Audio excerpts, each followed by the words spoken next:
Introduce to you our fearless leader of Santa Fe Community College, someone who got us through some very dark times, and it finally looks like we are going 2 steps forward. Fingers crossed that this continues and we are moving upwards. It is my absolute pleasure to introduce to you all our president, Dr. Becky Rowley.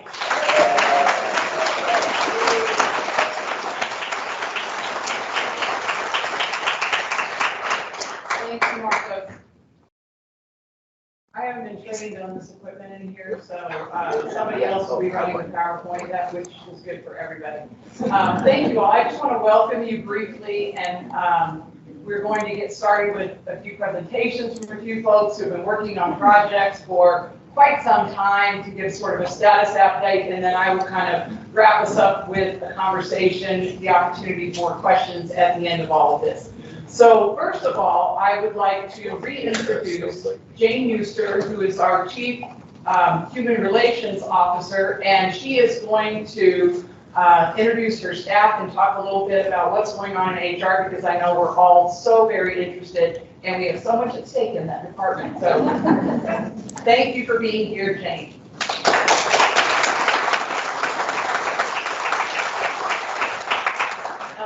If you could help out and actually do, I know there's a slide thing here.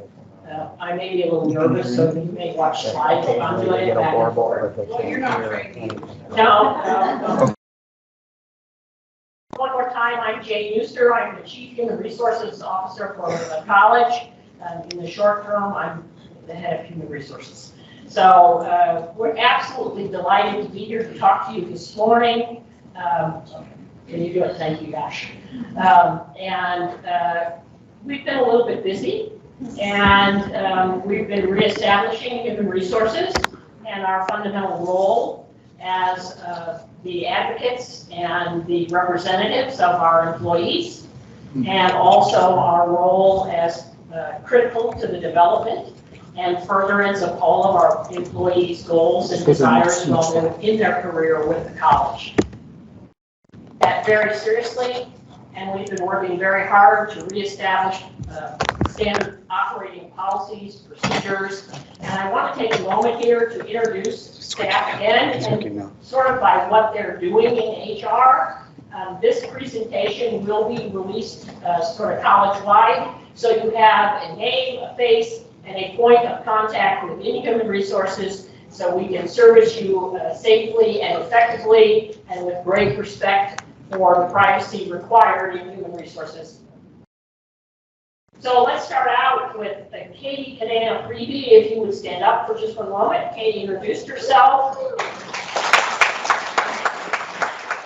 Katie is the admin for HR, or as I like to call it, the brains of the operation. Katie knows where everything is. She welcomes all visitors to Human Resources. She is bilingual in both Spanish and English, so people should not feel at all intimidated to please come in our offices and say hi. She creates and maintains all of our HR files, which are now going digital, so we finally don't have 55 million pieces of paper getting lost. We are also involved in some very big data entry projects for our new hires, and of course Workday. Katie is involved with that. She verifies employment. She does purchasing. I told you, she's the brains of the operation. She does all of those kinds of functions. If you really want a very first place to talk to Katie. You'll have a great conversation about everything else. Next, please. So HR starts when we recruit and we hire, and this is where we do our PANs and both our transfer PANs and our hiring PANs, which is a PAN is a personnel action notice. Okay, and so this is the form the college uses, because I know many of you are new. This is the form the college uses to hire and to transfer. We handle the hiring panels, the salary determinations, position description, advertising, all through there. Naoki Nagashima, now as he's known, now if you would stand up please, is our manager in that area. Paul Perez, who works with now. So these are your contacts. We have contact information for you and preferred method of contact. Because with so many ways to communicate now, communication can get lost, so we want to focus you in so you get really quick service from us. Next, please.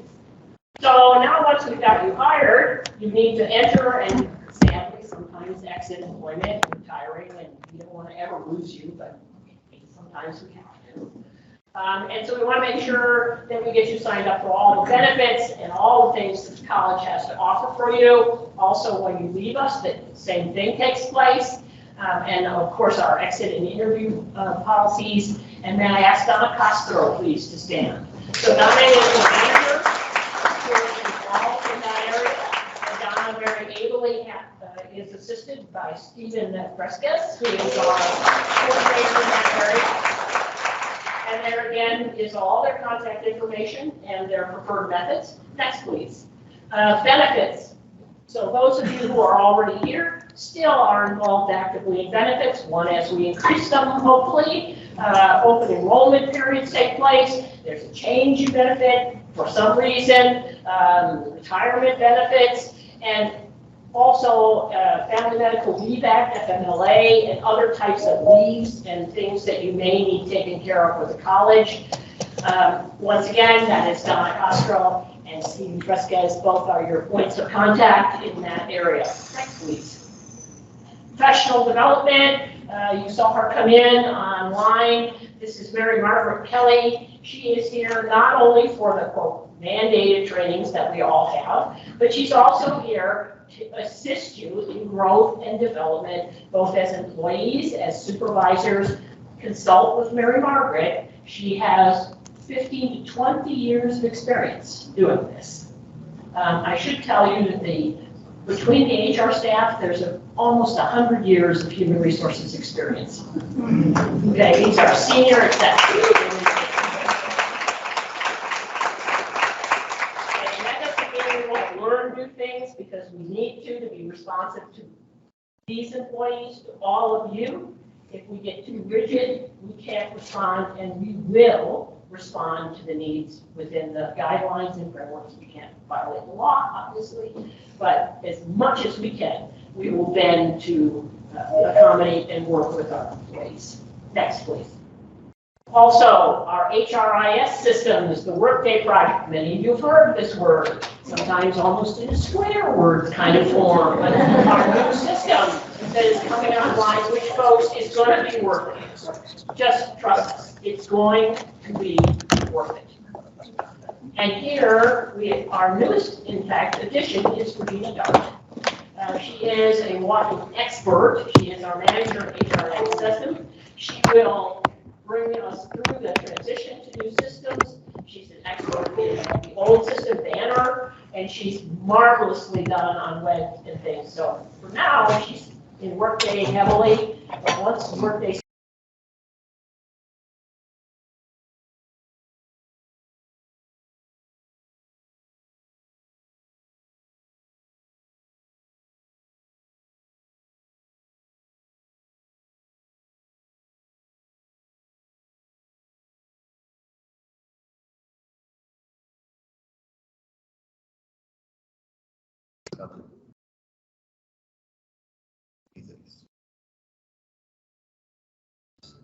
There you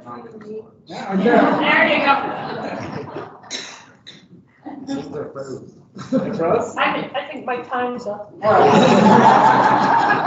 So the next slide that would have come up is for Title IX. All the discrimination complaints may we not have any. I said it. You'll see.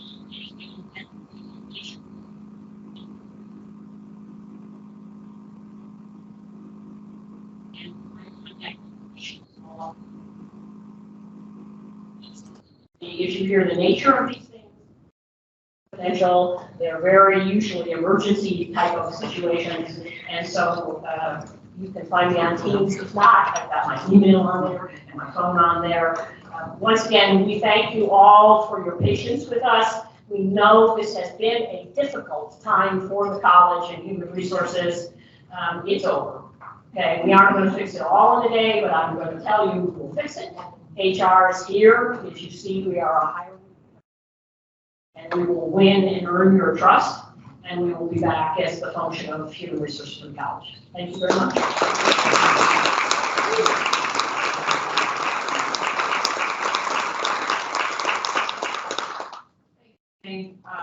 I have a high level of confidence just listening to you tell me these things. And as I worked with Jane during the time that she's been here, I feel really, really proud of the job that she's doing and the staff that she has now. And so that is only going to help all of us. So thank you for introducing your staff and talking us through a little bit of HR.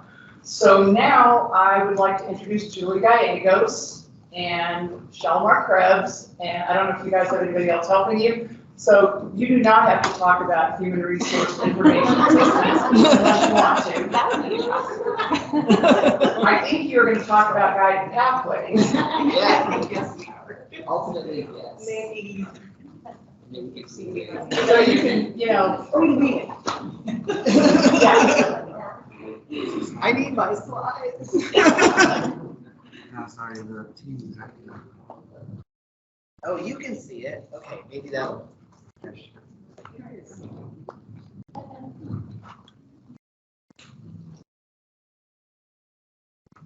So I'm going to leave that for you there when you've got it all figured out. We're close. Okay. Very close.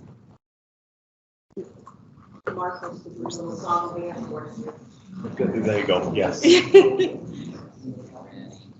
Oh my goodness. Yeah, it's not many goals with last share.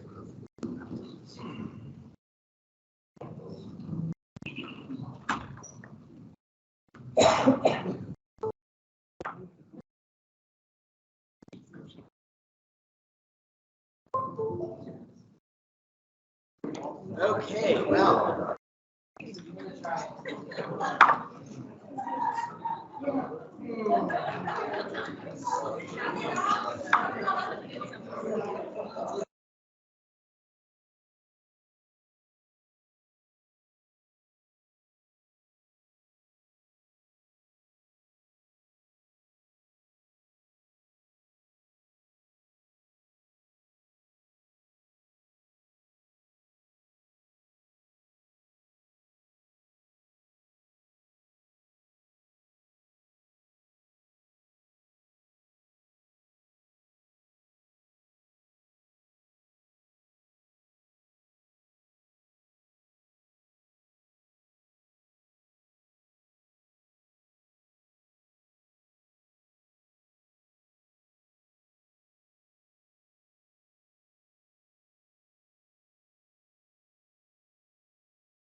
Lori?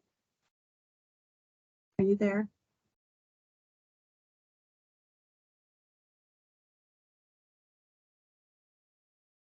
I am, you guys. Sorry, everyone. This is a much more complicated setup than many of the classrooms, so we do apologize.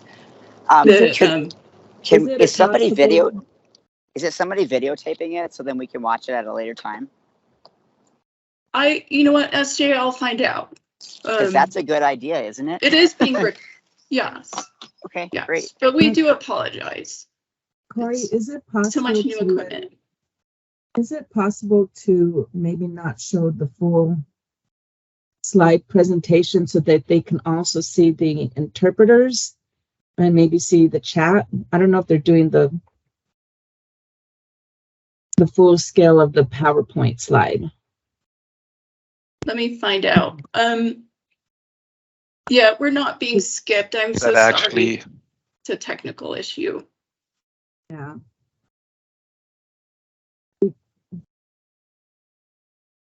Yeah, I'm just worried about Tristan. He has his hand up, but nobody can see him from the audience, but we do, of course, but I'm so sorry. Hey everyone, I wanted to let you know at the top of the screen, it says that this is being recorded and the transcription has been started. So we'll be able to access it later. Thank you, Patricia. Yeah, thanks.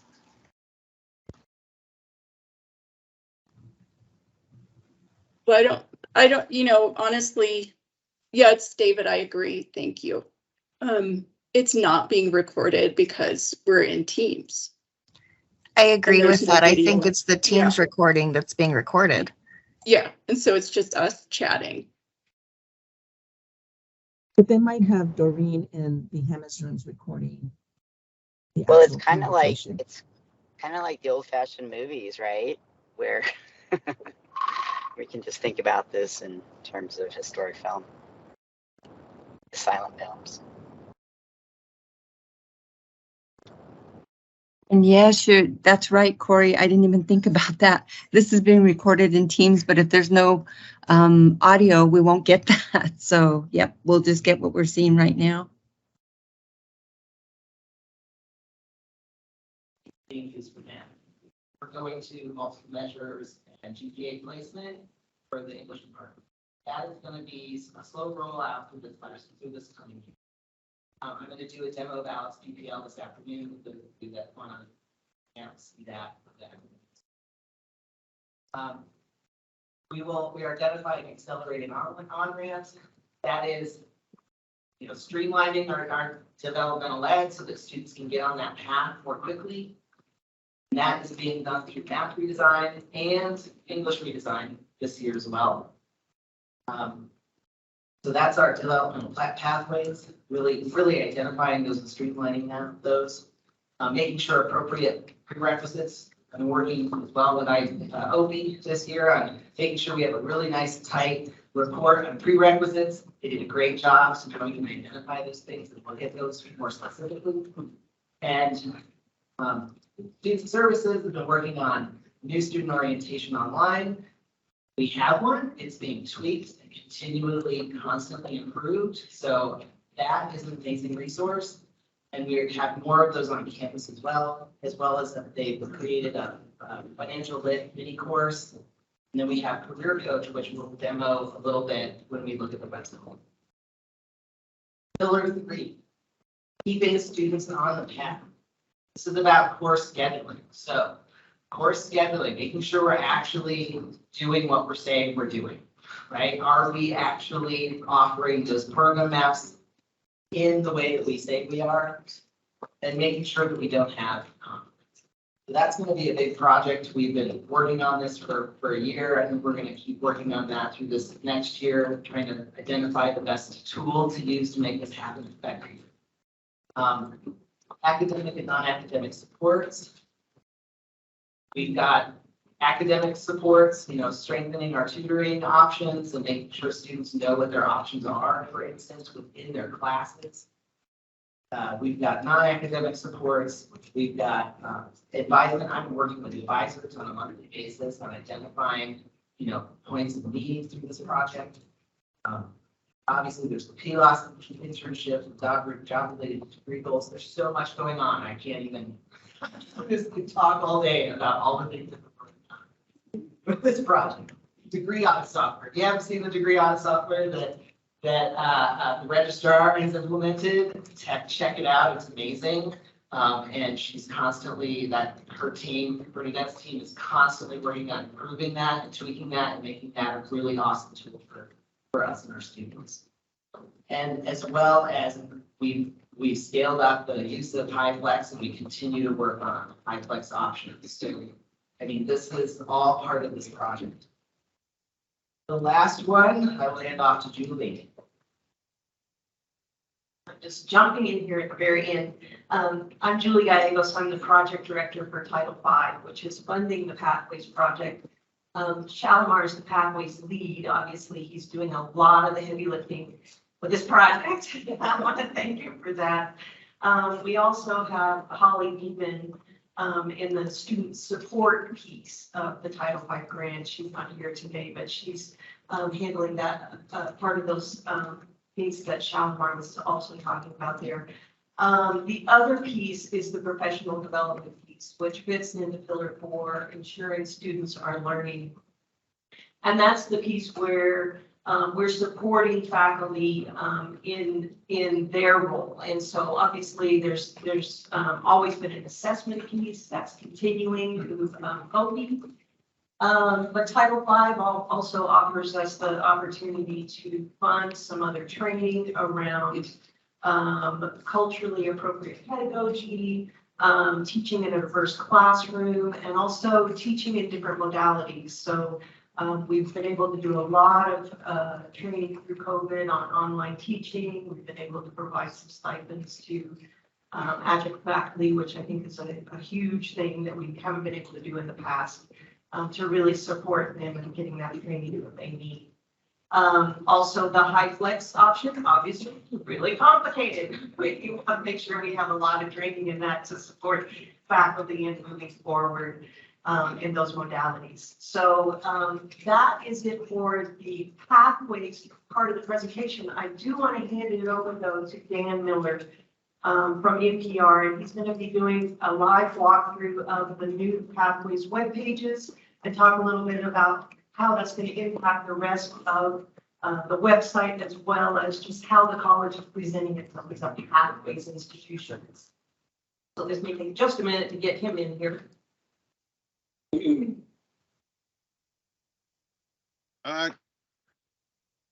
morning. I hope you can all hear me now. Making sure that the technology is there and working. So if you can, I can't hear you back.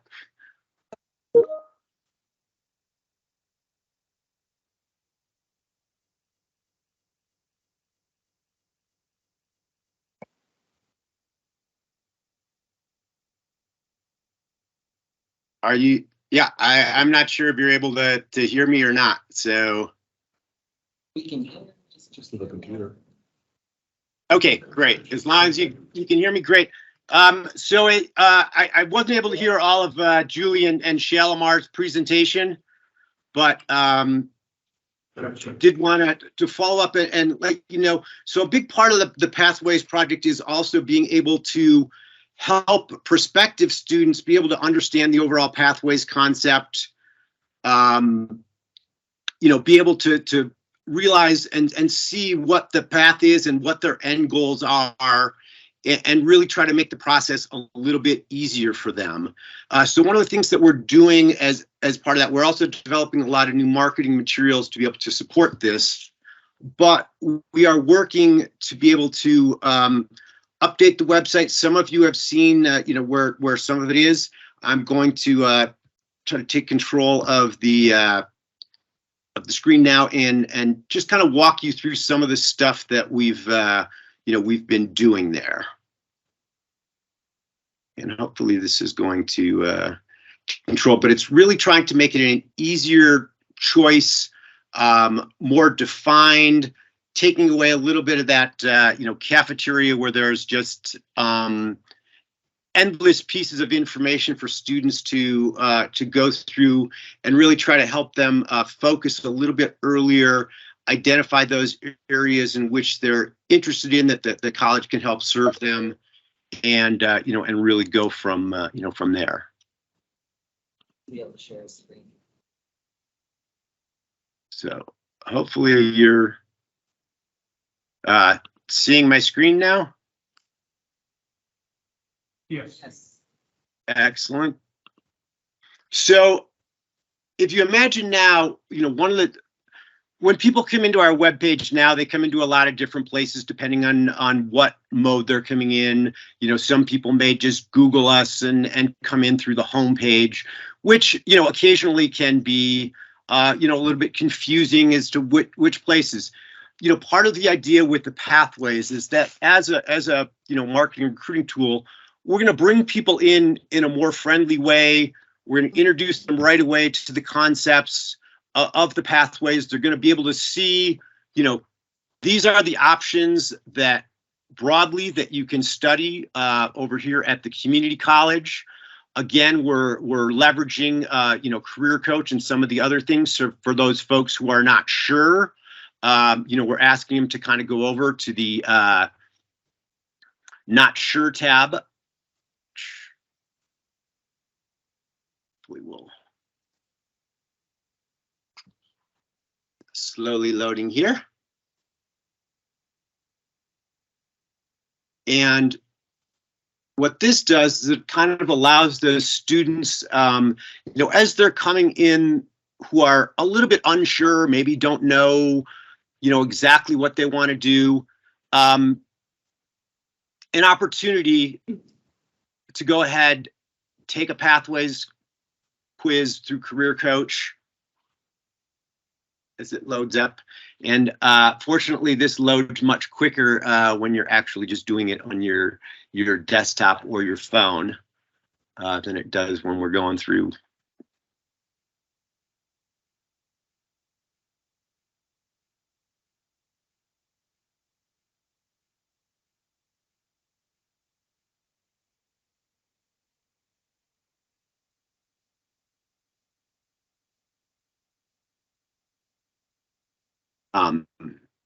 But really what the, part of this is about helping people, as Elmar mentioned, be able to make choices, get into groupings that they might be interested in. And then if they need to switch between, a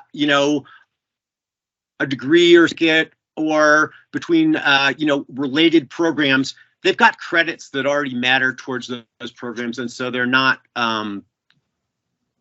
racking up a lot of, what turn out to be unnecessary credits for them, that take time and money away from their, from their degree progression. And this, unfortunately, does not want to seem to load. So I'm going to abandon this part for now because I can bring it up. Dan, do you want me to bring it up? Yeah, if you can do that from there and just kind of, I just kind of wanted to show folks, that there's two simple ways, there's sort of a short quiz that kind of gets folks in a more comprehensive. Dan, stop sharing the screen.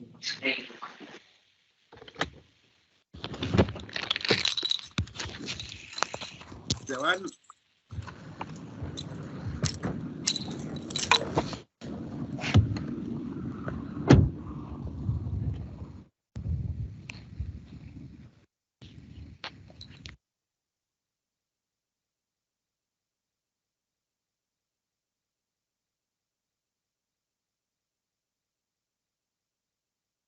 Dan, stop sharing, please.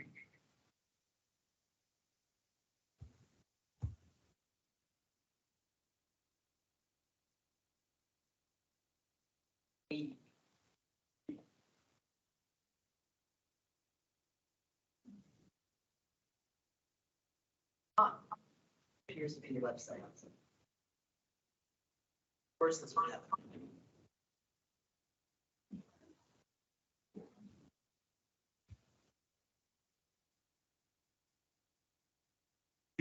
You're muted down. Is he still sharing? There's another kind of a ton of stuff. Okay. They work out.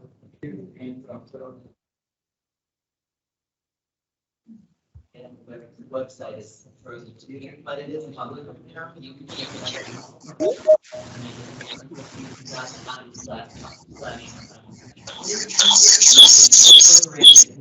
It's not connected to our website yet, but it's building. And it's built.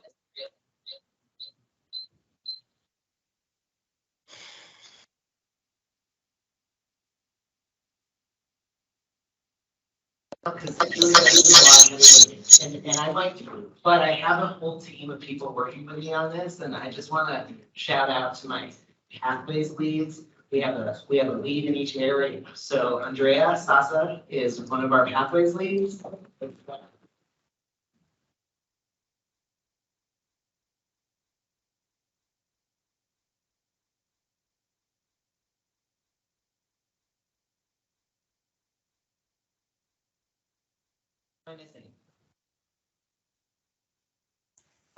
Raju, thank you.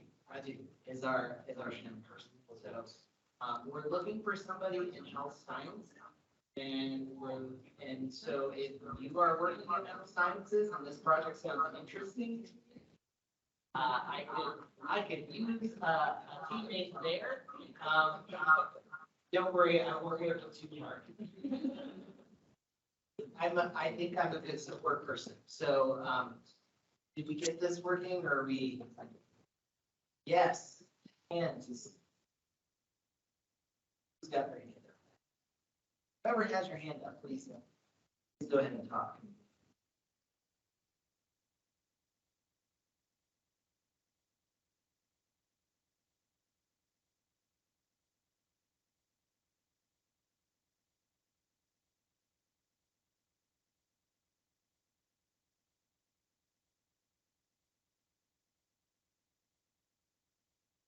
Oh, you'd think 2.5 years of this, we would have fixed all of our technical issues, but, they just keep dating our states. It doesn't matter what we do. We even have a fantastic IT group. I just want to point them out. They're wonderful, and they're.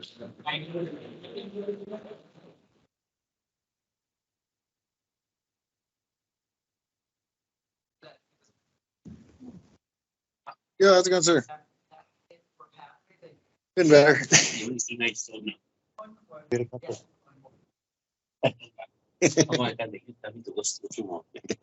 I'm gonna go get one. And actually, there might be somebody who can speak better about the financial literacy course than I can. Holly, but she's not. Want to talk about it a little bit? Okay, so the question was about the financial literacy mini course that was mentioned in the pathway slide. And that is a very important piece of the Title V project. It was a part of the grant application is that, they encourage us to do that. So of course we built that in. And so what we've done is we worked with Lucinda Credit Union in order to create a really locally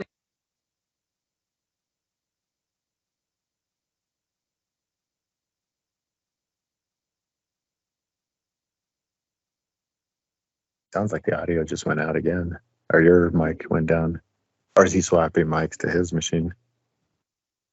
Yeah, I got nothing on audio. We can hear you, Mason.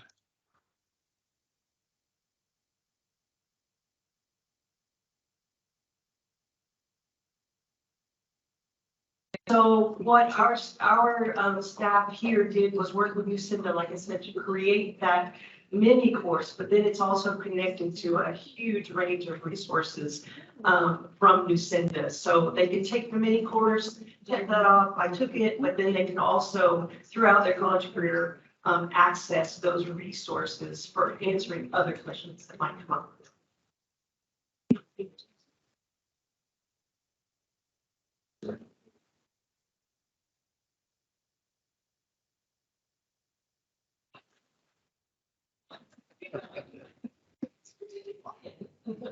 There's a whole lot of overlap between the things that are happening in the Pathways project and the strategic plan. In addition to being the project director for Title V, excuse me, and be closer to the microphone. In addition to being the project director for Title V, I'm also the strategic planning director for the college. So we're going to walk through very quickly some things that are happening with the strategic plan this year, so you can get a sense of the scope, who's involved.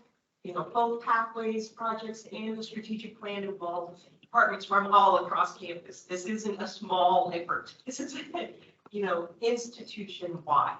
And I'm going to hand it over to Josh for just a second, although he's looking at me like I'm not.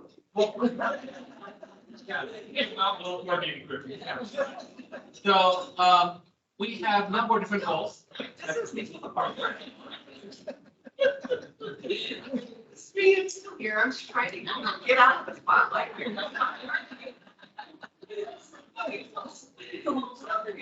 So the strategic plan has 3 goals that we're focused on, and I'm going to just kind of go through quickly each one of the goals. The first is, well, first let me go back and just mention our mission statement. Which everyone should know. It's so short, you should just remember it. It should be in your back pocket all the time, and you need to just pull it out. And for those of you who are new here, you're going to hear it, you're going to see it, you're going to see it everywhere. It's empower students and strengthen community. And that's what we do every single day. That's what our work is all about, our core mission. Under that, we have 3 goals. The first is support our students, and I'll just kind of briefly mention some of the initiatives that we're looking at with this goal. The first is Pathways, which you just heard a lot about. Then there's FAFSA, getting more students to complete the FAFSA so that we know that they are getting the benefits that they're eligible for. Making sure students have financial aid to the needs that they have beyond just tuition. You know, maybe they need help with other kind of non-academic needs, just to make sure that they're staying in school and staying on track. We're also talking a lot about early alert and how can we make sure that we can reach out to students early on before they get, you know, if they're struggling a little bit before they get in too deep. How can we identify them and reach out to them early? Providing low cost or free textbook options through OER, which is Open Educational Resources. And then for providing wraparound services. In particular, now we're focused on students who are parents and making sure that they have the resources to get through their programs while still taking care of their family needs at home. And then focusing on transfer opportunities and making sure we're getting our students through the pathways and, if so desired, onto a 4-year degree. The second goal is partnering with our community. And for this, we're looking at career opportunities. Shalimar talked a little bit about internship opportunities. We want to make sure we're connecting our programs with those opportunities so that students are, you know, able to move more easily into the workforce. Expanding workforce training through Mosaica, and I assume there's going to be more conversation about Mosaica coming up. And then also the course placement, which again Shalimar mentioned. Again, there's just so much overlap here. Making sure that students are able to get from high school into the college level courses.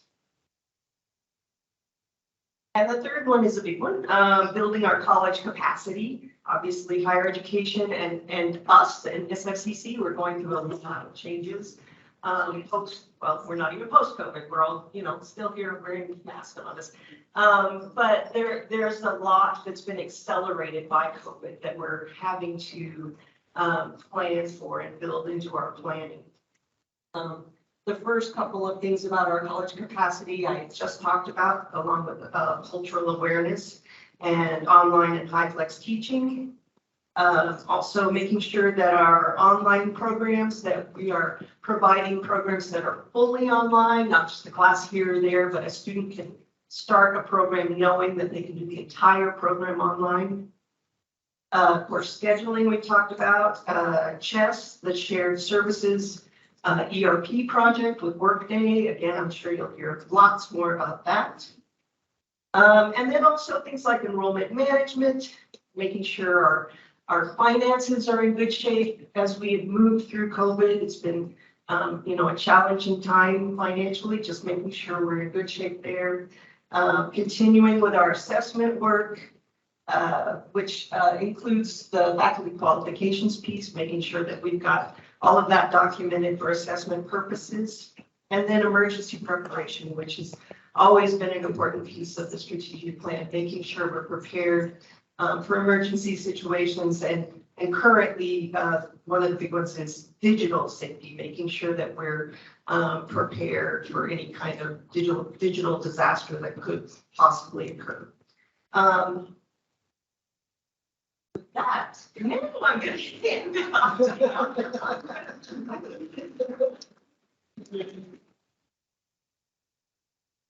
So for those of you who don't know me, my name is Yash Maribel. I'm the Vice President for Strategy and Organizational Effectiveness. And this is just a simpler way to look at our strategic plan. At the center of it is equity. It's one of the things that we truly believe at our institution. Everything we do is based on equity. And that means we're measuring people's success and our students' success, and as well our own success. Equity is at the center. Employee growth is going to be one of the other key points in our strategic plan that's truly important, right? This is the reason why we see so much more fully staffed HR office than ever before. So we're excited to be working with all of you in terms of helping people grow. And then these other pieces are there too. But what's important to keep in mind, you saw those 20 goals, but if you think about it, it's really about 1, 2, 3, 4, 5, 6, 7 different high-level things that are overlapping each other, because one strategy could have multiple outcomes or multiple targets. And so that's just what I want to leave with you in terms of the strategic plan, what we're going to be focusing on over the next year. And with that, I think the next part is about enrollment updates. So, Bruce.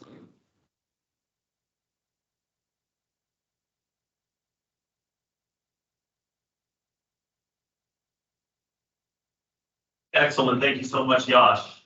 Okay, so on to the enrollment update. If we can go to the next slide, please. We are going to tell you a little bit about what's happening with our student numbers. Oh, thank you, Yash. Okay. Over here, you can see that there's still some serious work that needs to be done. You can see here on the left-hand side for fall 2021, there were a total of 4,025 students. So that's total student headcount. Now, it's important to note that this is end of term. So this is the number of students that we had at the end of fall 2021. This number that we currently see right here for fall 2022 on the right-hand side, that 3,013. That is where we are currently at in regards to student headcount in week 17 of the registration term for fall semester.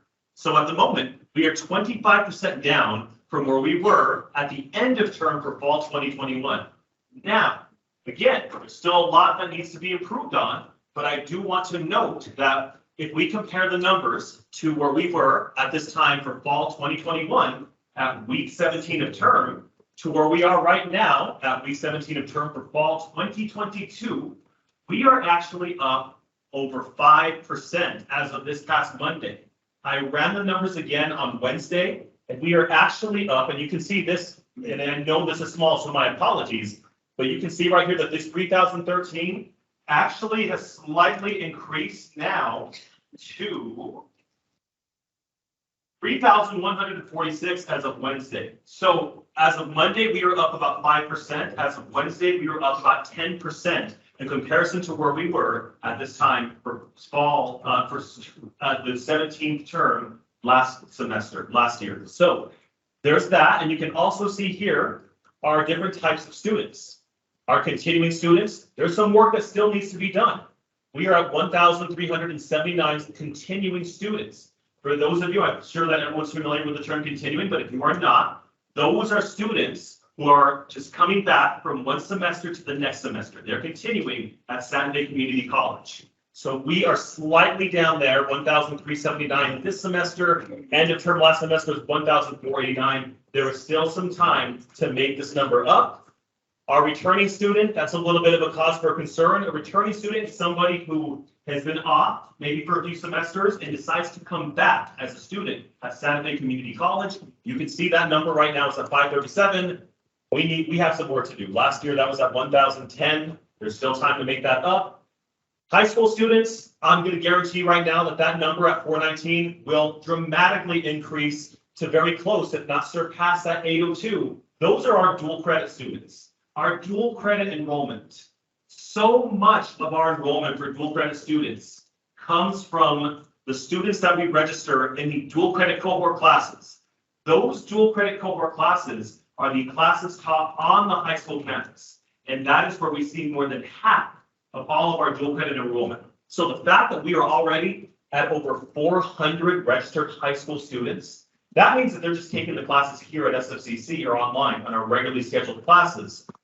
That's not counting any of our cohort classes. So we are very positive that that number will catch up to this number by the end of term. New student headcount, we're at 317, we're at 394 there. Again, there's still time to make that up, but we still have a lot of work to do. Out of state, we had 205. We're actually doing a little bit better this go round than what we did at end of term last fall. In state, 124, 134. So you get the picture. There's still some work that needs to be done. And to talk more about that and to address those concerns, there are some successes though, and we have to be sure that we are celebrating those successes. Everybody here at this institution is working tremendously hard. If you look at the schedules for the academic advisors, if you go into their booking, they literally are booked in person and online until August 19th was what I checked yesterday. So they are busy working around the clock to ensure that they can get as many students registered for classes as possible. Our folks in our enrollment offices, our dual credit offices, staff, faculty, we are all working tirelessly to get those numbers higher. Now, those are just in comparison to where we were in fall 2021. The big goal is for us to get back to where we were pre-COVID numbers. And that is where we still have some serious work to do.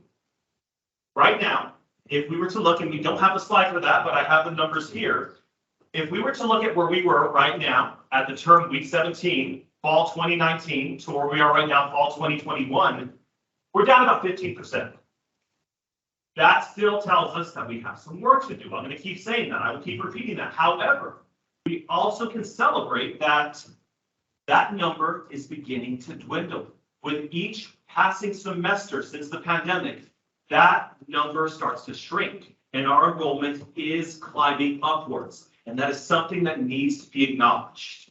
Now, to talk more about, I believe this is the last part of the slides, right? Now, to address this even more and to talk to us, the campus community, about what we can do to strengthen our enrollments, what our roles are in this. Back to our president, Dr. Becky Rowley.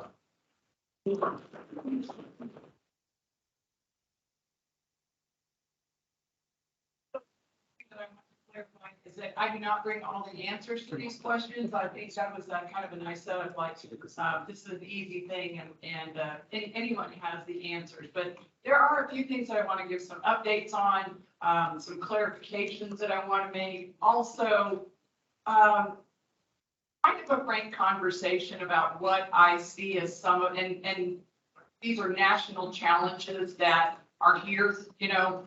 I wanted to start off with just a brief COVID update because, you know, make everything feel totally normal now. We have to start off with a COVID update. And in talking about COVID, I want to talk about what the effects of COVID are still continuing to be and how COVID has accelerated changes that we've been reading about and hearing about for years. This is going to happen, that's going to happen. And you're kind of like, yeah. It'll happen in New Mexico 5 years after it happens everywhere else. So we never really get too excited. We never really worry about changing, as in, boom, things change almost overnight. And whether we like it or not, they have changed without us. So the good news is our COVID numbers on campus are low. We have done a good job, I think, of being careful on campus, being safe. I appreciate seeing people wear masks. You know, we have rescinded our mask mandate, but then a couple of weeks ago, as numbers were starting to climb a little bit in the community and the state, We recommended that people wear masks indoors in spaces that are kind of crowded. And we will continue, in spaces like this to keep everybody as far apart as we can, and not cram the whole college into this room like we pretty much used to do. It may be a long time, if ever, before we do that again. And again, if things change with COVID, with the actual on the ground COVID numbers, then we will change our requirements. We've been following along with what the Department of Health, the governor's office have asked us to do. In most cases, we have gone a little bit beyond what they've recommended, and that's just in keeping with what I would say feels comfortable for our community. I want to thank everybody who has helped me in terms of giving me advice, suggestions. Some of you are way more in the know about what's going on the ground with COVID than I am. And, especially folks in our healthcare community on campus, I really appreciate you, speaking frankly and saying, I don't think this is a good idea or this is likely to happen. That advice has been really appreciated, and I'm counting on that going forward as we see what the heck's going to happen next. So one of the things that I feel like I can tell you with all certainty, and I think that being in this room as we are with 100 and so people online at this time, is that campus life as we know it is never going to be the same. And I'm not saying that because and first of all, I want to just be frank and tell you all that I really struggled with the level of frankness I want to share with you today, because I don't want to scare you. I'm not here to. If I want to scare you, believe me, I can scare you.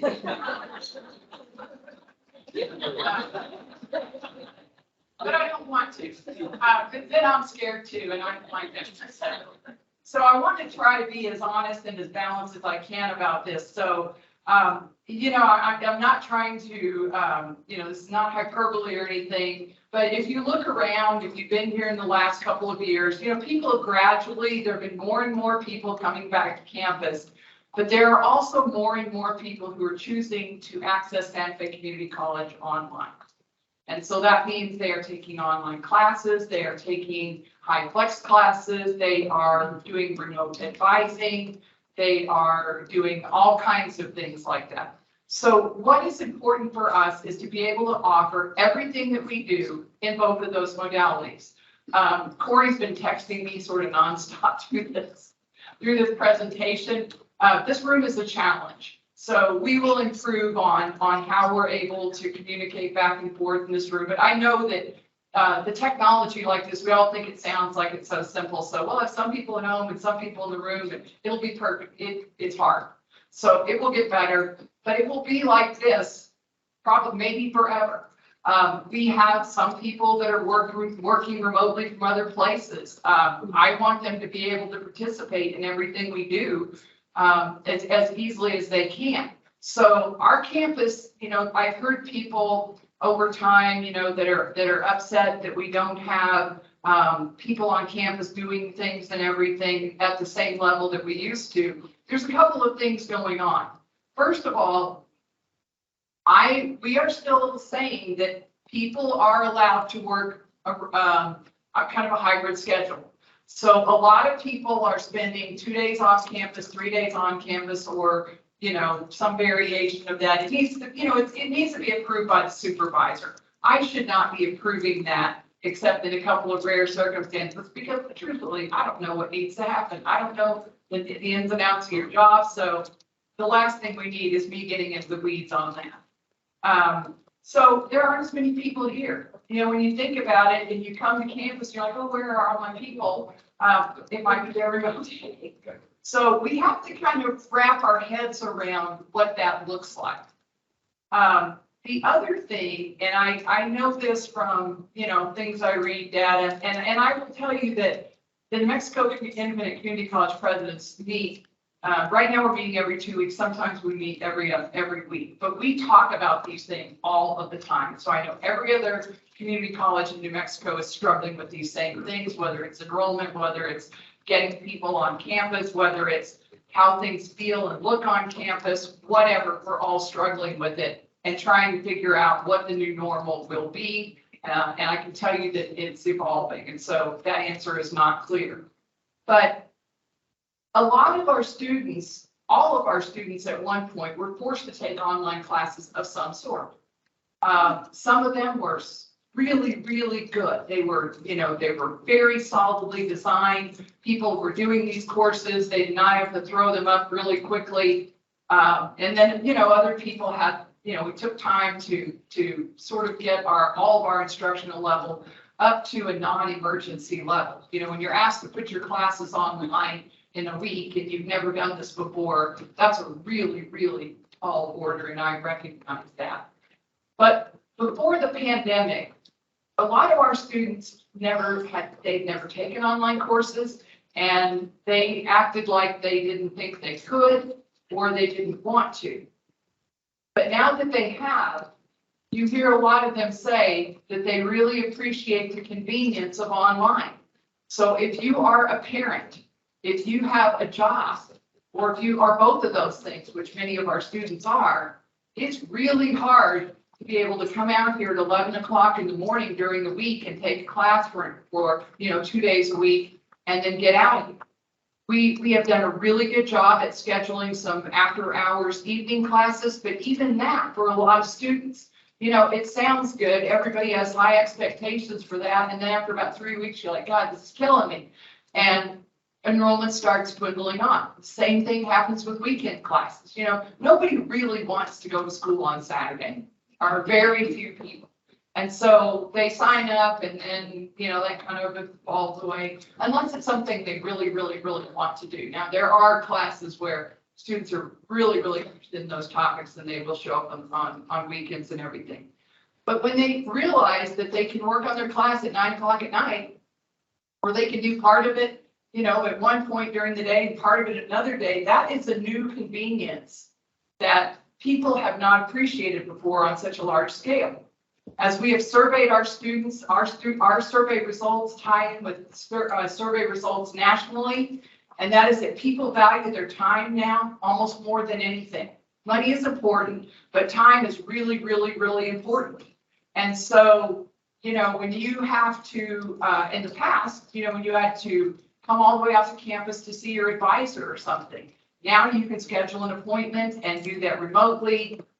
There are places that do advising appointments. They communicate by text, things like that.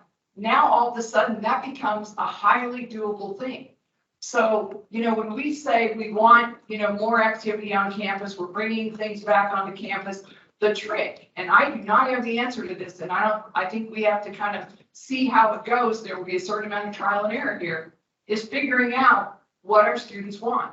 How much online instruction do they want? How much face-to-face instruction do they want? The high flex model, I think, I'm not going to say it's going to solve all of our problems, but it's going to be a really important addition to what we're doing, so that students have the option in signing up for the same class, attending in person, attending simultaneously online, or looking at it, viewing it asynchronously at a different time. And you don't have, you can mix that type of attendance up throughout the whole semester. So that will be a big thing. But we are not going to be the same. Right now we are marketing to 2 categories of students. So I want to tack on a little bit to what Marcus was talking about. We market to recent high school graduates, and we market to returning adults, working adults. Those definitions they kind of all blend in together, but those are the groups we market to. And so we are through the new Early Childhood Center of Excellence Executive Director Captain Allred has been seeking really tremendous grants resources for us so that we can really focus on making Santa Fe Community College attractive to parents. So we provide a parent resource center. And that doesn't have to be, like a room with fluffy pillows where people can come in and hang out. A lot of times, you can create, and it's important to create, a sense of belongingness for students online, because so many of our students only care about accessing us online. and they only access this on their phone. It's still sort of weird to me. I mean, I'll have to admit, my age is showing here. And you can see it earlier on that picture with my hands on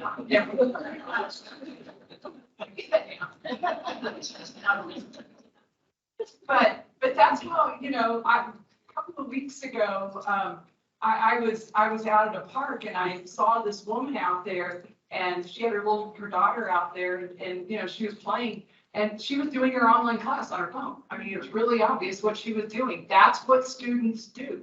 And so the vast majority of our marketing it's online, it's digital, it is targeted to those particular audiences. And if you are in one of those audiences, you might see it.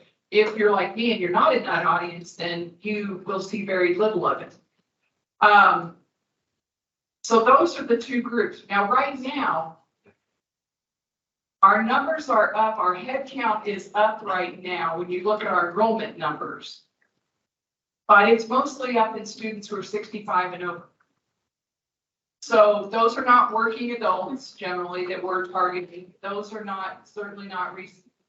Not likely recent high school graduates.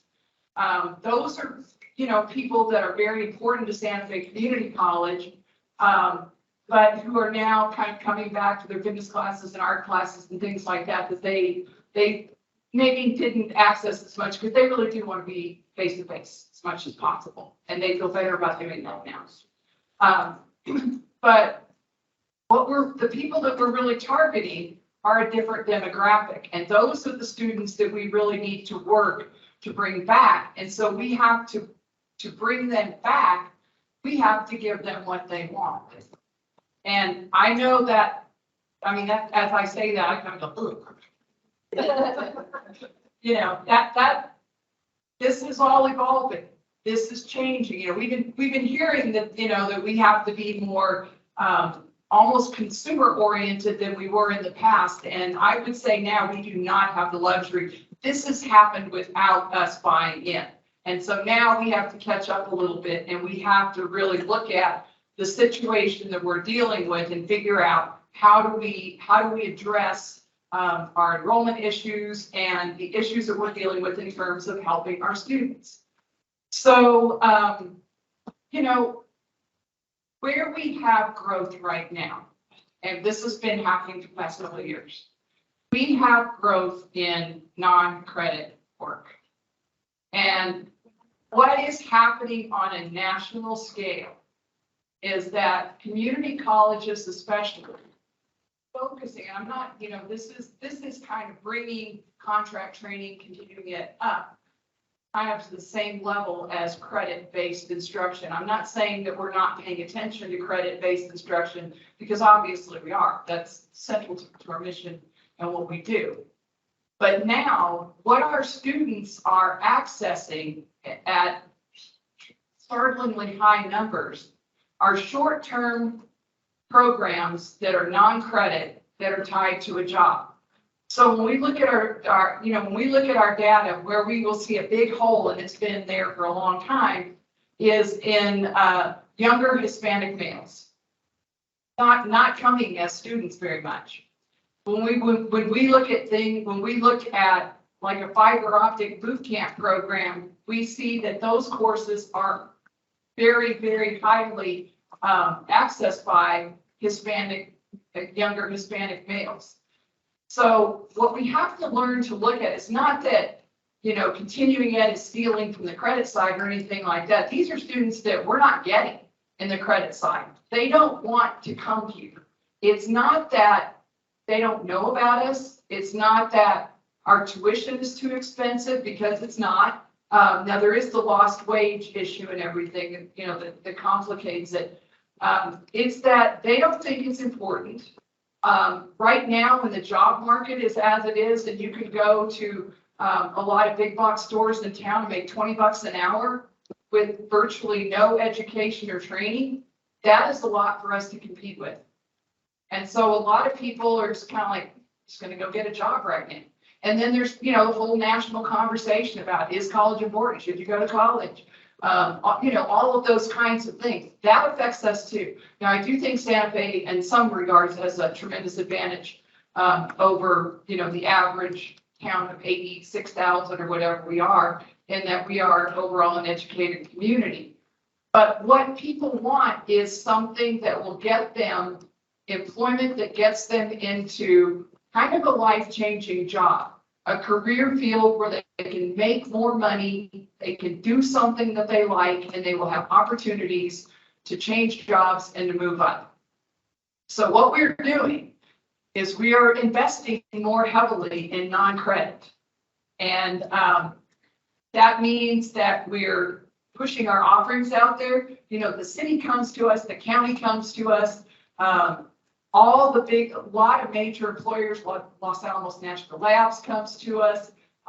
Several of the kind of high-end hoteliers came to me during the summer and said they wanted some sort of non-credit training, and could we figure that out? And so we did. I say that I did not figure it out, but her people figured it out. But people are, that's starting to become more and more recognized. So, when you read right now and you listen to podcasts or whatever, and you look at trends in higher education, they pretty much all say the same thing. What they don't all agree with is how quickly this is going to happen. And so that, some of them are like, oh gosh, you gotta be ready for this next week. But some are like, you're already 10 years behind. But one of the things that we know is that there will be more and more of an emphasis on skills-based training. And so that means that, and a lot of that right now is tied to non-credit. It doesn't have to be.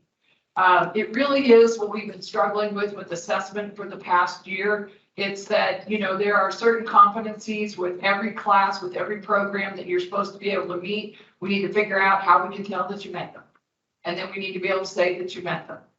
And so one of the things, Shalimar mentioned in the guided pathways, that would include micro-credentials and everything. That is spot on. We're not quite there in transcripting yet, but we will be, and other people are getting there. So, that's something that we will gleefully steal from other people instead of thinking that we have to struggle with it. So about, I think it was in January, I had it's kind of a little retreat kind of thing with the board. And we brought in the president of HLC. And so she did kind of a morning session with the board. And what she wanted to focus on was a book called The Great Upheaval. And the president's program at HLC, which I did not go to this year, so, but I'm not speaking from being there. But they read this book, and all of their conversations came from this.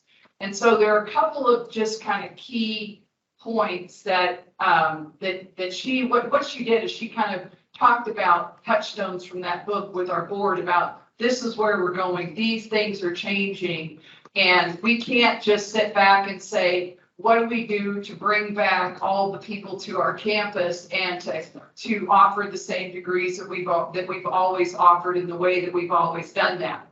So one of the things that is already happening is that institutions are sort of losing control over, where students are going to go. So education is I don't know if you want to call it an industry system, whatever. It's becoming a lot more decentralized. So you can go out and get content wherever you want. I started taking that free course that Yale offers on Coursera. The happiness course that apparently everyone, which I do recommend, by the way, it's pretty good. So I feel like I should share those things with you since everybody's so stressed out. But everybody has access to those things. And now that I've signed up for that, I get promptings for different kinds of courses from every major university in this country to take things that I wonder why they think I'd want to take principles of engineering, but oh well. But a wide range of things like that. And so, this hasn't caught on before because everybody said, well, nobody, there's not really a way to, it's not transcripted very well or anything. That's all changing. That's going to happen right now. As we badge micro-credentials, everybody will have like a digital portfolio, a transcript that has all that stuff on there. So everybody will know that you took that class, that you passed that class, and that, you have whatever those essential skills are there. And so as higher education consumers start demanding more, they're looking at, they're used to an Amazon experience. And we are, to kind of twist that analogy around, in some ways, we're still providing a blockbuster experience. And that's not good because other people are providing an Amazon experience. One thing that our new ERP will do is provide more of that, and it is cloud-based. It is, I'm not going to say any more about it because I'll start talking about stuff I don't know about. But it will transform that experience, make it easier for students to, get through registration and choose their classes, put them in a shopping cart, do all those kinds of things, and they will be able to choose them from various colleges that are in the project. So it's not just that. They won't see what other people have. The other thing is that students are more and more going to increase, they're going to access our courses through digital outlets. They're not, we do even in contract training, which I know I always at least think of it as pretty hands-on. Some of it is, but a lot of it's not. A lot of the stuff that we do, we offer nationally. Obviously, that's online, and it's extremely well designed. That's going to become the norm more and more and more. And so we have to kind of think about, okay, how do we support that? It's not just a matter of putting some classes out there. We have to have all the supportive services that fully will handle students that are taking our classes in a remote format. This is obviously going to increase the competition that we feel. And whether we like it or not, we can't just sit up on the hill and say, this doesn't affect us, because it does. I mean, our enrollment has probably dropped 40% since 2012, and I'm not kidding. We've gone from 7,000 to 4,000. That is staggering. But when I was saying that, we've picked what's happened with continuing education, when the pandemic hit and our enrollment took a big hit, that was a very unexpected revenue loss because that happened so quickly. But at the same time, as over time, we've made up those revenue losses because continuing education is bringing in a lot. So there is a lot of revenue generated through that area. And this is not, I'm not, trying to make this all about revenue generated, but we do have to pay the bills.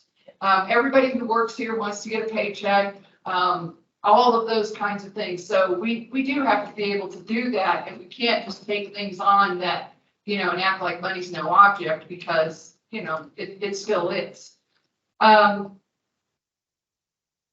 As education goes forward, according to Arthur Levine, the guy that wrote the Great Upheaval, there is going to be more and more emphasis across the board in emphasis on skills. Now, some of you, some heads are sitting here and thinking that, yeah, we emphasize on skills every day. This is no new thing. Okay, we'll start doing that. In a lot of areas, we've done that. But in some areas, it feels like it's kind of, not that it's a little bit harder to think of that. But we have to, because that's what our students are going to demand. That's what employers are going to demand. And the hard fact is, if we don't do what our students are expecting and what they prefer, it is so easy for them to go somewhere else. And 10 years ago, we didn't really think it was. I mean, it was starting to get easy then, but now it's really easy, and it's likely that a lot of what we do, tuition is starting to change in some places where it's almost like a subscription service. Google charges like $49, I think, for 6 months worth of training. That's a pretty tough thing to compete with. And so when you're trying to get students to come and take computer science at Santa Fe Community College, when they can get Google certifications for that low price, that is a hard sell. And so we have to rethink what we're doing and find, we probably can't compete with that. And so we need to think about what other things we can be doing and we should be doing, and looking at those issues. So Julie mentioned Mosaica. This is our new it's our new 501c3 research park entity. So the Research Park Act gives us a tremendous flexibility to have a separate arm of the college that is really, it is separate from the college that will allow us to offer different kinds of training, and not even just training, but even, we set it up to have a really, really broad mission so that we could do things like edutourism. Chris already does some of that, but we could do it on a much grander scale. We could also set up programs for the hospitality industry really quickly when they come to us and say, if you don't do it, we're bringing in another college, because that is what they say. They're like, okay, we will figure this out, and that was done. So right now, just to kind of give you a little bit of a roadmap of where we are, we have a very tiny board with 3 people. That is Nick Tejas, Lillian Montoya from Christa St. Vincent, and me. We are the board. And that's the way we wanted it as we started. We are planning to launch in the fall. Todd and I hope to be able to show you the branding that we have commissioned, but we're not quite finished with that. It looks like Santa Fe Community College, but it's certainly not exactly what we have for our branding, which is what we want to be able to convey. It's us, but not exactly us. And so what's going to happen ultimately is that there are going to be many of you in jobs all across this campus who want to teach some kind of a class through our nonprofit entity. And we will get to the point. I don't know when this is, and so anybody associated with the AAU piece, could you not like write this down or shoot daggers at me? But at some point, we will want to have faculty, full-time faculty, be able to make up a load with teaching courses through that entity too, or mixing and matching what you're doing. I don't have the answers to how that can work right now, so I'm just saying that that's what we would want to be able to do. It's good for everybody. I mean, it helps us offer more, and it'll certainly make it better for faculty in terms of, having an equitable schedule and everything. So I want to address what I know is sometimes there's sort of like a perceived threat. Like what is continuing ed doing, honing in on my territory, or, we don't like, we don't want to share our stuff with them and those kinds of things. We are all going to have to get on the same page with this and realize that we are not competing with each other. We're competing with other people out there. We have got to Santa Fe Community College is Santa Fe Community College. And so we can help each other. There are so many times like something will come in like through film or something. Sometimes it's a credit thing, sometimes it's a non-credit thing. And you make that determination and decide whether it's something that should be run through the nonprofit or whether it should just be, this is the student that's taking a certificate program at Santa Fe Community College for credit. And, there are different reasons for different things like that. So I want to emphasize that this is an opportunity. It can sometimes feel like a threat because it is already happened. It's not that, we have this to look forward to. It's that we do sort of have this breathing down our necks, and we have to respond and figure this out and how this is going to look for us and how we're going to help our students. I want to just say a couple of things about chess, and then I will shut up. Before that, I do want to mention one other initiative that Tomasita wasn't able to be here with us today, but I want to give credit to her and the group of student service folks that really did a tremendous job in putting together the Caring Campus initiative. And so for those of you who don't know, this is an initiative that it's closely tied to the Aspen Institute. So most of the Aspen schools have gone through Caring Campus. It's kind of like it kind of puts you in that pathway, but it's creating a sense of belongingness at a campus. And, we've talked about that. I've heard people talk about that every day since I've been here. And so obviously we want to be friendly to our students. I'm going to wear my name tag. I lost it for a long time, so I found it. Things like that. Some of the things they talked about were what they call warm handoffs, where somebody comes into your office and you can't help them, but you can help them. You don't just say, go to financial aid. You call financial aid, you take them down to financial aid. Some of those kind of real, everybody knows these things, but it's really easy to just kind of be too busy to do these things. But the other part of that is creating that kind of presence online, so that when students come to our website, they're like, oh, this, I like this place. I want to engage with this place, instead of thinking, I can't find anything on this website, which college websites are just kind of like that. But the Caring Campus folks really spend a lot of time working with coaches and putting together these initiatives, which, we will roll out more formally during this semester. So I did want to recognize them and mention that, because, this is, again, one of those things where somebody calls me, says, wow, this would be a great opportunity for Santa Fe Community College. It is, but it's also a lot of work. And, we all know that. But so thank you to everybody who worked on Caring Campus. So just a little bit about chess and where we are right now, because, so obviously I'm not going to talk about any details of the project, because I'm not in the details of the project. But I can tell you that for HR and finance, that they are heavily, very deep in the testing mode, and that we will go live with that on December 18th. And that date, we will make that date happen no matter what, because it's really critical for future funding opportunities and things like that, that we have not missed our first picture deadline. And so we won't.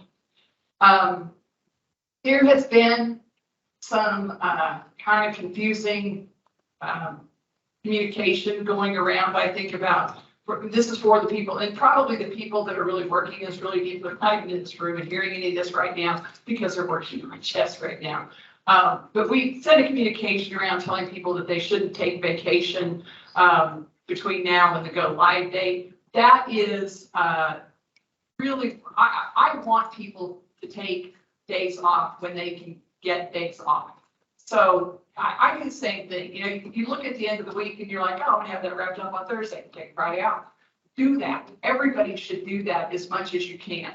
The people that are really involved in getting chess launched by December 18th, they are going to have to work during the Christmas break, and they know that. They will get that time back.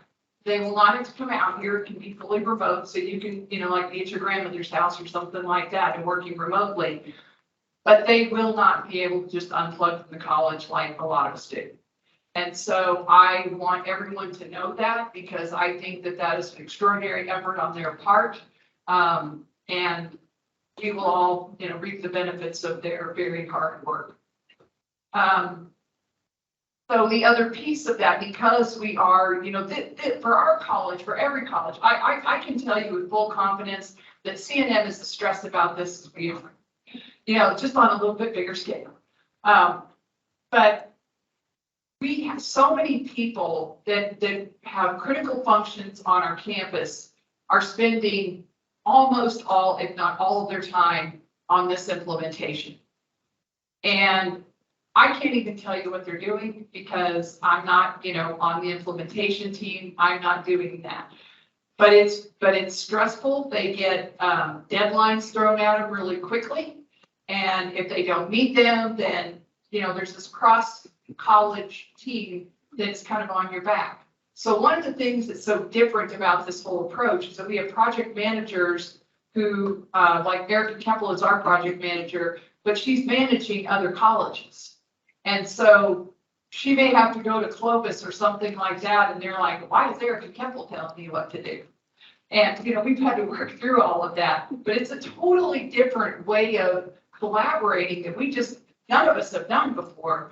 And so it's stressful, and we've had to kind of feel our way through it, and we've had, steps backwards and made mistakes. And but I'm so proud of the progress that people have made and the dedication that our IT staff, our finance staff, and our HR staff at this point have just given so much to be able to do this. So I really would like to recognize all of them right now and give them a round of applause.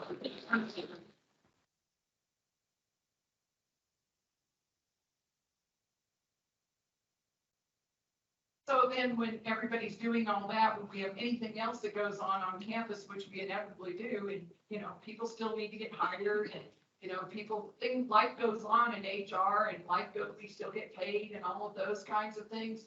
It's really hard for the people who are keeping those day-to-day functions going. And so I'm just reminding everybody to be patient with them and to, you know, I've said, we're really just not taking on new things right now until, you know, other than things we have to do, fix things that we break and that kind of thing. But to take on a big project right now, we would end up not being able to finish anything.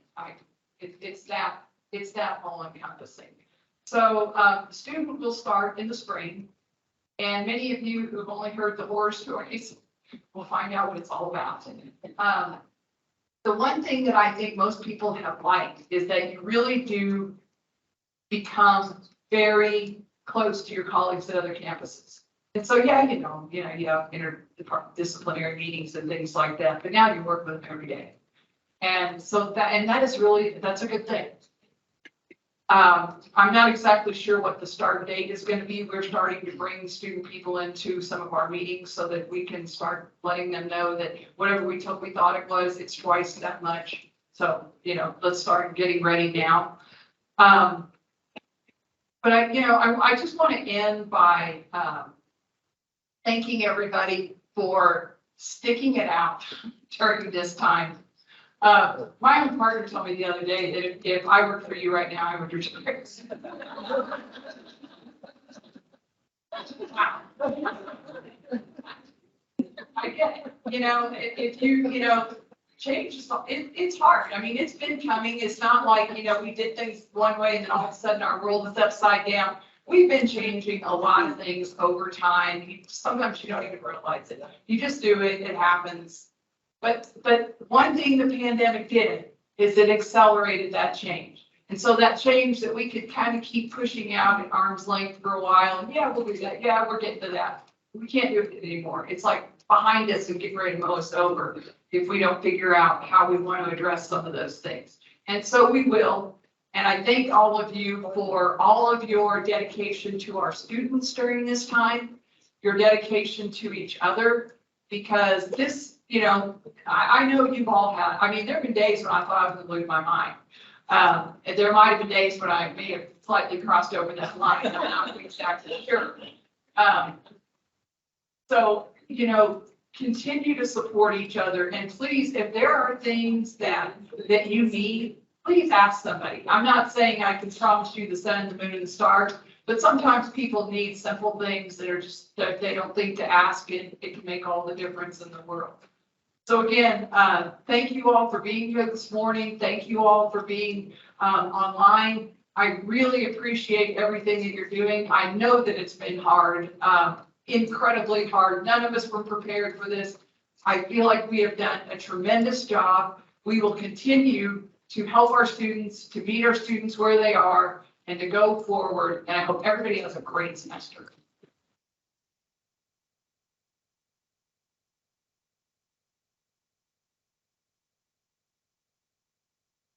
Not supposed to do anything. That's it. That's it. Okay, I'm gonna like send you all off and this stuff is just.